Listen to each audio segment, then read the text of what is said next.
System errors causing the qt5printsupport.dll crashes in Qt Framework.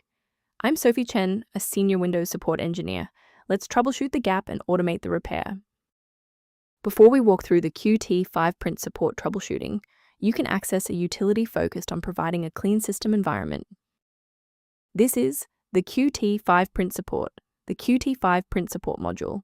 It manages the unmanaged orchestration of printing workflows across platforms, facilitating the data link between Qt applications and the system print manifest. Now that we've covered what the file does, let's jump into our first fix. qt5printsupport is distributed specifically with Qt Framework and should never be downloaded as a standalone file. Reinstall the latest official version of Qt Framework to restore this dependency correctly through the official installer.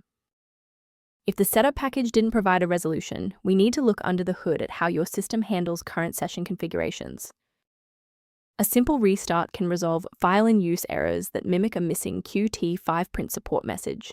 It's a low-effort step that ensures your operating system starts with a clean execution stack. Don't forget to bookmark the video or give it a like before you restart. It's the fastest way to jump right back into this tutorial after the reboot. Following the restart, if the diagnostic status remains unchanged, please execute the commands in step 3. If you need to pause the video to review the syntax, please do.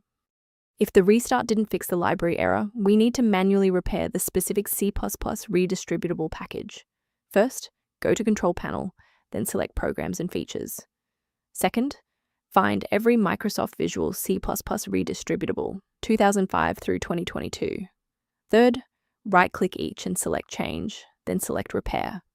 If that fails, download the latest all-in-one VC++ redistributable package from Microsoft's website. Please note that for DLL files with numbers, the number tells you which version to repair. For example, 120 equals 2013. Before you wrap up the repair, let's ensure you're following the safest path for your system. I strongly advise you to prioritize system safety by avoiding manual swaps of qt5printsupport.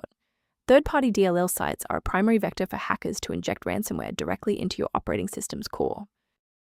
To reduce technical overhead while maintaining high security, here is a professional method for managing system-level file health. Streamline background processes by reviewing the maintenance utility linked below for qt5printsupport. I'm Sophie Chen, and I appreciate you watching. If this guide saved qt5printsupport workflow, please subscribe for more professional troubleshooting and tech advice.